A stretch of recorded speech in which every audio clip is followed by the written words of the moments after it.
Mga kaibigan, welcome back. Ito, maganda po pag-uusapan natin. May nasagap ako, ibabahagi ko po sa inyo. Kung sa lahat, pag-uusapan po natin ang ating pambato na si Kai Sotto dito. Ito mga kaibigan, isa ba kayo sumusuporta sa kanya at sumusubaybay palagi?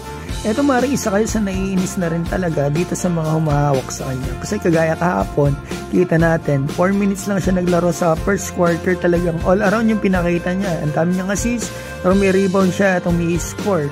At after nun mga kaibigan, ng quarter na yun, 4 minutes lang ang nadagdag sa kanya na playing time. Sa club no mga kaibigan, ang ganda na laro ni Kai kahapon eh.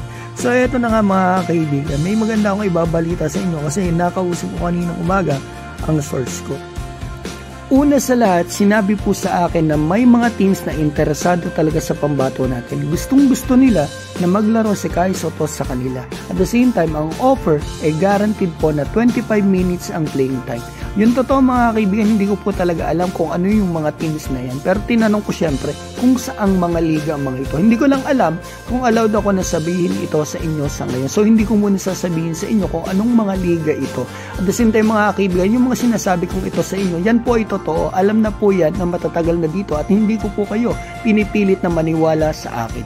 So ito mga kaibigan, kung kayo ang tatanungin, dapat na ba talagang lumipat ni Kai Sotto kung ganito yung mga offer sa kanya? Para sa akin mga kaibigan, basically naman sasagot natin syempre, di ba? Kung 25 minutes playing time mo dito, mas maganda talaga yan ang i-take advantage ng kampo ng pambato natin. Kasi dito siya madedevelop eh.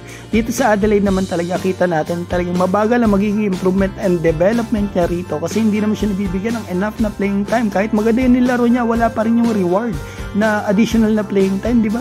So kayo mga kaibigan, kung kayo ang tatanungin, saan nyo gusto makita susunod ang pambato natin? Saang mga liga? Alam naman natin yung mga liga na maaari niyang paglaruan bukod dito sa NBA. Maaari kayong mag-komento dyan sa baba at babasahin ko talaga. Basta mahiling ko lang, suportahan natin ang pambato natin sa ups and downs ng karir niya. Balang araw makakarating din siya doon sa gusto nating marating niya.